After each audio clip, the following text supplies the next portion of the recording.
Salut, c'est Jean-Yves Ponce, votre expert en mémorisation et en concentration depuis 2011. Et aujourd'hui, je voulais répondre à une question qui m'a été posée et qui est: j'ai l'impression de ne pas avoir assez de temps pour tout faire. Comment je dois faire justement pour ne plus avoir ces problèmes de temps? Jingle.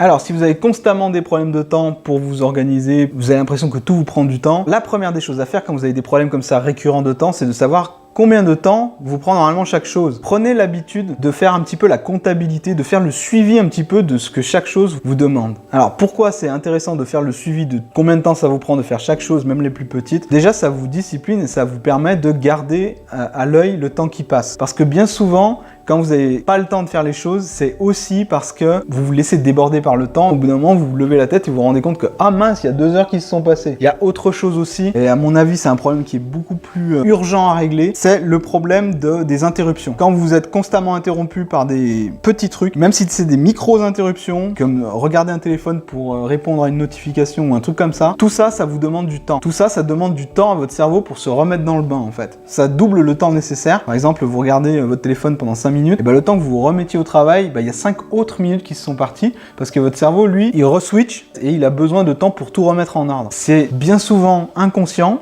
vous n'en êtes pas conscient, mais toutes les interruptions, ça vous retarde, donc ça vous donne des problèmes de temps. Autre chose, si vous avez l'impression de ne pas avoir assez de temps pour tout faire, c'est parce que vous ne vous donnez pas de limite. Et sans vous donner de limite de temps, il est évident que vous allez prendre votre temps. C'est ce qu'on appelle la loi de Parkinson, c'est-à-dire que le travail s'étend de toute la durée que vous lui avez donnée. C'est-à-dire que si vous vous donnez une semaine pour réaliser quelque chose, et ben vous allez mettre une semaine. Si vous vous donnez un mois pour faire exactement la même chose, et ben vous allez prendre un mois. Ça va vous prendre un mois. Ça, c'est la loi de Parkinson. Du coup, le but, c'est de ne pas abuser de cette loi et de plutôt avoir tendance à réduire, à vous donner des dates limites déjà plus courtes et à vous en donner tout simplement, parce que si à chaque fois vous n'avez pas de contraintes, si vous mettez 0 contrainte, c'est là qu'apparaissent les problèmes de temps.